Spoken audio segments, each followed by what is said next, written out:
Hello, everyone. If you don't know who I am, my name is Shook. I make videos for NBA. I also cover other stuff as well. All of these videos get posted on this subreddit right here. It's called DF Sports. You can find my posts. My username is Shook. I make updates with all the news that comes out. Today, there was no news. We pretty much got it all before lock. People talk strategy here. You can ask me questions. I'll always respond to you. Stuff like that. So check that out if that's something you are interested in. And then if you ever need to get a hold of me, you can do so on Twitter at Tory Langley1992 right here. And then, yeah, let's take a look at my lineups from today. So, did not cash, but did cash all of CSGO, so it wasn't a bad day regardless. But didn't make the cash in NBA, so um, I should have just played Embiid. I was having a tough time getting to him. I also wanted to leave some flexibility for later news. So, and Anthony Davis, I think, had just as good of a matchup as Joel Embiid did. So that's why I went the AD route, but turned out to bite me in the ass. The core that I had for today was Desmond Bain. He smashed Mobley. He did very well. Kuminga, he did very well, and uh, Anthony Davis, who busted. So, swing and a miss today. We'll get right back at it tomorrow. So, making this video super late. I wasn't even going to make a video today, so I'm going to make this a very, very short one. All right, Minnesota at Toronto. So, Anthony Edwards not going to play tomorrow. That injury looked very, very bad. So, yeah, I don't think he'll be playing here. So, not the best matchup, but you got to have some interest in these guys. So, Rudy Gray at the top in a tough matchup. I don't think he necessarily gets like a massive boost, but I would have to look at his rates. But he's firmly in play at 7-2. I like his ceiling. Kyle Anderson. So they're gonna have to play him basically the whole game with no Anthony Edwards. Like I'm expecting close to 40 minutes from Kyle Anderson here. Guy that can stuff the stat sheet, do a bit of everything. You know, I don't like the matchup, but I mean, I think he's a very, very safe play. I still think even at this price tag, it's solid. Unfortunately, I like Mike Conley quite a bit. He's going to have to do a bunch more offensively, play a ton of minutes as well. He'll have the ball in his hands in absolute boatloads. So Mike Conley looks pretty good to me. McDaniels, I don't even mind at 5'3". I think he looks like a pretty good play. They're going to have to ask him to do a lot more. Good defender, can stuff the stat sheet as well. So, unfortunately, in a tough matchup, I do like these guys. So, I don't know who they're going to start. They started Torian Prince in the second half, but he barely played, if I recall correctly. Let me pull up I'm pretty sure they closed small with NAW. So, okay, he did play. He played the first OT, so he would have played. Yeah, he just like didn't play in the second quarter, and then in the fourth quarter. Did play a decent amount in the third, but just didn't play the fourth. Played the first OT and then subbed and then closed with NAW. So if they start Torian Prince, I do think he's a solid value play. I do think there's an off chance they do go bigger with Naz Reid. I don't know if they'll do that. I think there is a small chance they could do it, especially against Toronto. But keep it on the starting lineup. Even if Prince starts or comes off the bench, I think he's solid value. And then I think NAW is going to have to play a bit more as well. I think he's a pretty good value at 3-6. So unfortunately, a lot to like with Minnesota, which scares me in a tough matchup. So pace up spot here for Toronto. I think Fred, Siakam both look like pretty good plays to me. It's going to be an ownership thing for me. Fred's going to come in way lower than Siakam. I'd much rather go to Fred. We all know Siakam's going to be chalk tomorrow. We just know it at this price tag, especially after a ceiling game. But I think both look good in a good matchup. Scotty Barton seems like a pretty safe play to me. Probably gets you like 40 fantasy points, which is good at this price tag. So no issue if you want to go there. Jakob Poeltl, tough spot against Rudy Gobert. Not playing a ton of minutes right now, but perfectly fine with him. OG, no. Gary Trent, I think, is priced about right now for his role and volatility. And I won't be going to anyone else on Toronto. Let's move over to Philly. So I think Embiid looks great if the Pacers can keep this game close. It's a phenomenal spot. pace-up game as well. Yeah, Embiid looks great. I like Harden too at 9.8K. I'm probably going to try and get to one of these guys. But if you think these Pacers can keep it close, yeah, Embiid, Harden both look good. Maxey, no. Tobias Harris at 5-1. I think it's solid.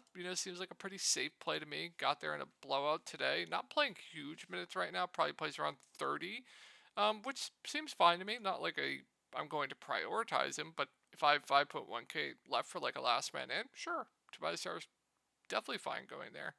Melton, his minutes all over the place, but not a lot of value on this slate. Fine dart throw for GPPs, but won't be going to anyone else on the Philly side. Let's move over to the Pacers. So, no Mathurin, no Duarte, no Halliburton. Tough spot for Miles Turner, so I don't have too much interest in him at almost 8K. If you think this game stays close, you're probably going to see a pretty big game for Buddy Hield, so I like his ceiling for GPPs. I don't like the matchup, though. Nemhard is okay at 6'4", but seems priced about right. I think the standout here is going to be TJ McConnell. Played 30 minutes off the bench last game. Really good point per minute guy. He's going to have the ball in his hands. Revenge game narrative if you're into that. So I still like TJ even at 6'1" off the bench. Jordan Nwora started last game. If he starts again, I like him at 5'4". Not going to get to anyone else, though. George Hill, I don't think I can do it. So really interested in Hield, McConnell, and Nwora for the Pacers. On to Miami. So, okay spot here. I think Butler's a good GPP play if Kyle Lowry is out or if Kyle Lowry keeps coming off the bench. I think it just really helps him when Kyle Lowry isn't playing alongside Jimmy Butler as much. So, I have no issue with Jimmy. I think he's a solid play in the mid-range. Bam, I think is solid at 7.9 too. I think this price tag seems a bit too cheap for him. I don't like Harrow. Caleb Martin, he'll play a ton of minutes, but he's super low usage. Fine value. And then if Kyle Lowry's out, I think Gabe Vincent will benefit from that. Play mid-20s minutes. Reasonable value to me at that price tag. Kevin Love, I definitely have interest in too at 3.7. Like, if we're going to continue to get, 20 minutes from Kevin Love, then yeah, I think that's fine at this price tag. Now, the price has come down a bit. So, yeah, fire up some Kevin Love tomorrow. I think that's perfectly fine. Chicago, there's not much. Really tough matchup against Miami. So, Levine, DeMar, Vooch, they're all just contrarian plays to me. I will say, I think Caruso, not a ton of value on the slate. Played 32 minutes today. I feel like he's going to be one of the more popular value plays on the slate tomorrow. I think he's solid just with how the value stands out now. Patrick Williams probably plays mid-20s minutes, but he's a guy that kind of needs the minutes to get there, so I don't have too much interest there. Patrick Beverley, I think I'd much rather just take the discount on Alex Caruso, but another viable play that will see minutes. Warriors. So, Steph, I always love for GPPs, just because the ceiling is insane and nobody plays him. Clay, Poole, a bit overpriced now with Steph back. We do have Draymond out. I think he seems like a pretty safe play in the mid-range. Dante overpriced with step back. Kevon Looney will go back to the bench. So I think 5.5 seems priced appropriately for him. And I'm not going to go to any of these bench pieces with Steph Curry back. So I think that'll wrap it up for the Warriors. Let's go on to Memphis. So I don't know why it's a phenomenal spot against the Warriors. The Warriors play extremely fast, and I don't know what DraftKings is doing with the prices. So yes, I really like Bane. I really like Jaren Jackson. I really like Tyus Jones. They should all be in the 8K range, in my opinion. If I had to rank them, Bane 1, probably Bane 1, and then you could flip Tyus and Jaren. But I think they all still look solid at these respective prices. They closed with Luke Kennard. They did not close with Xavier Tillman, so he definitely does have some risk. And now you have the Warriors with Draymond back. Like to go small with him, so does worry me with Xavier Tillman, so he's only a GPP only play.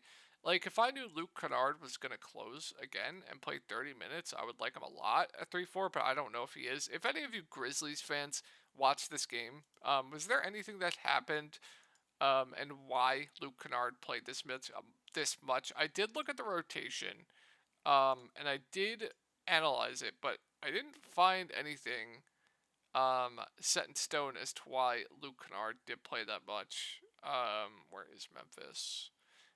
Maybe went with the hot hand. I don't know if the Spurs went small. I don't know, but he closed over Xavier Tillman.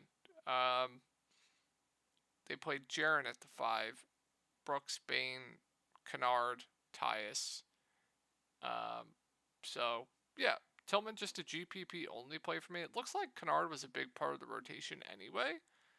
But seems like they just went to Kennard over Tillman, which is interesting. So, definitely interested there. Excuse me. Definitely interested in Luke Kennard at 3-4. David Roddy's a fine dart throw. Probably plays teens minutes. Good point per minute guy. I think I'd rather just much rather play Luke Kennard at that point. But Luke Kennard does have a low floor if he's not hitting his shots. But I'm pretty puzzled on why they went with Luke Kennard over Tillman there. Didn't have that game on. Aldama was massive chalk tonight. I didn't agree with that, but fine value of 4-1, not something I'm excited about. So yeah, that'll do it for Memphis. Let's move on to Sacramento. So I think this game looks great for DFS. I think this is my favorite game to target. I think Sabonis looks great, and if you guys know what I'm going to say, I love targeting Daniel Gafford, so I love Sabonis. I think Fox is a solid play at 8-7. Herter, if he's in, then you guys know what I'm going to say with the wings. Don't have to go over that, but and if Lyles plays, I think he seems like a safe value at 4K. But if Herter's out, that does change some things. Then I like Monk quite a bit at 4-7. They closed with Monk. Would like him quite a bit. Now, they can bench him still at times. He's not going to just lock into more minutes because Herter's out. It's not a lock that he'll play more. If he's playing bad, they still will bench him. So, not like a smash. Definitely has some risk to him, but I think there are more paths to Malik Monk playing a bit more if Kevin Herter's out. So I like him quite a bit for GPPs if Herter's out. Keegan, Barnes, their minutes would be a little bit safer. Both would be okay, in my opinion. And then if Trey Lyles is out, Kessler Edwards, I would think would get the boost there. I don't think you could pay me to play Kessler Edwards though. I don't know. I would have to look at his rates on this team. Terrence Davis started the second half, but he just didn't play at all. We'll see what the starting lineup is, but mainly interested in Monk, Keegan, Barnes, and then Sabonis Fox, who I love. Washington, so it's pace up spot here for Sacramento. I mean, I really like Beal at 8-6. He's been phenomenal of late. Minutes are there. As long as they can keep this game close. Roll's been elite, so even at this price tag, I still like Beal. Porzingis, fine. Kuzma, fine. If I had to rank them, Beal 1, Porzingis 2, Kuzma 3. Not too much interesting Gafford at this price tag. Okay option. Morris, DeLon, they'll split the guard minutes. Both don't stand out to me. And that's going to do it for Washington. So Boston, I thought Smart wasn't going to play today, and then Brogdon gets ruled out. And I'm like, what the fuck? But I think everyone will be back here. So if that's the case, in a good spot, I think Tatum looks like one of the safest spend-ups on the slate. I definitely rank Embiid ahead of him. Maybe it's like Embiid 1, Sabonis 2, Tatum 3, but very, very close. I still think he's fine. Too solid. Jaylen Brown, now that he's so close in price to Tatum, I'd much rather just go to Jason Tatum in my opinion. Horford seems like a safe play with no Robert Williams. Gotten in massive foul trouble tonight. And it's just impossible to go to anyone else with everyone healthy. But if Brogdon is out, then I like Derek White quite a bit. And you saw he was in my lineup tonight. He just got really, really unlucky with his first rotation. I would really like Derek White if Brogdon's out. Then Marcus Smart. I think Marcus Smart's solid either way at this price tag. Just 5-3 is definitely reasonable. And then if Brogdon is out, I think Marcus Smart looks very good at 5-3. So keep it on this Brogdon news. I assume he'll play though. I don't know what it was that he missed, but definitely would like both the guards quite a bit if Brogdon's out. And then, yeah, already went over Al Horford. On to the Utah side. So, tough spot here. We have Clarkson questionable. If he's in, this team's just an entire stay away to me. If he's out, even then, I don't like much. Like, Taylor Horton Tucker's in play. I don't like the matchup for Walker Kessler. I don't like the matchup for Markkanen. Chris Dunn, overpriced. Baji will play a ton, but super low usage. I guess as crazy as it sounds, like Baji might be my favorite play on Utah. The Italy Olympic legend Fettuccine Fontecchio played a ton, but I don't know if I'd go there. I don't know what that was about either. I think someone else was out. Feels like the Jazz haven't played in absolutely forever, but that'll do it with the breakdown, guys. Hope you guys had a good night tonight, and I will talk to y'all tomorrow.